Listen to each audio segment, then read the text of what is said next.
Bonjour, je suis Mathieu Bonhomme, je suis dessinateur de bande dessinée. J'ai récemment écrit et dessiné L'homme qui tua Lucky Luke aux éditions d'Argo Lucky Comics. Et puis depuis peu, je travaille avec Fabien Nury sur un nouveau projet qui s'appelle Charlotte Impératrice.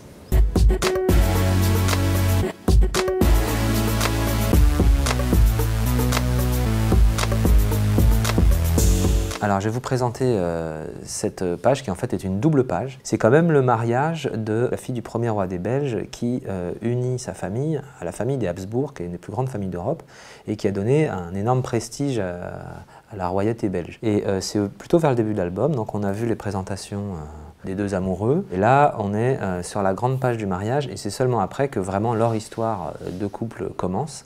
J'ai trouvé j'ai envie de dire, des voici de l'époque. Des cahiers mondains, des choses comme ça.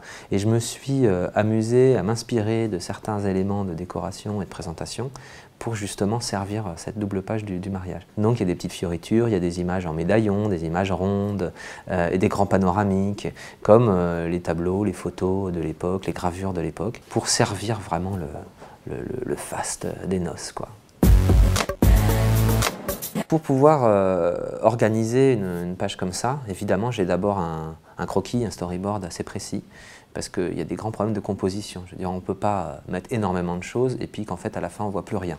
Donc il y a un gros travail de hiérarchie sur le cadrage. Donc qu'est-ce qui va faire le premier plan, qu'est-ce qui va faire les arrière-plans, qu'est-ce qui va être évoqué de façon symbolique et qu'est-ce qui va être au contraire très détaillé et très devant. Quand même une règle assez évidente, c'est que ce qu'on doit voir doit être plutôt vers le centre du cadre. Et puis pourquoi pas aussi mettre du noir dessus, parce que visuellement, noir et blanc, c'est le noir qui va accrocher le regard. Je faisais déjà l'ancrage à la plume, mais la partie noire que j'ai posée au pinceau, j'ai vraiment beaucoup plus insisté sur les parties importantes qui sont la coiffure de la princesse et ses brillances, c'est très important. Le carrosse, je suis dans des brillances, dans des lignes droites, dans des étoffes, et là j'essaye avec mon ancrage de signifier ces matières. Moi au départ j'utilise des crayons comme ça qui sont plutôt le crayon classique, mais qui me permet vraiment d'avoir des gros traits et rester dans le mouvement et dans l'instinct du truc. Mais simplement, évidemment, après, c'est trop brouillon. Alors, ce que je fais, c'est que j'utilise ma gomme mie-de-pain, comme ça, qui me permet d'enlever le surplus de crayon et de gras sur la planche. Et après, je peux venir préciser avec une pointe plus fine sur ce que je veux vraiment à l'ancrage comme trait, en fait. Après, je vais passer à l'ancrage. Moi, j'utilise des plumes. Alors, la plume, moi, j'adore, parce que ça permet d'être effectivement très fin. Je peux aussi avoir un trait beaucoup plus épais. Et alors là, pour le coup, comme au crayon, j'hésite pas à écraser un peu ma plume pour lui donner de l'ampleur, jouer les pleins et les déliés.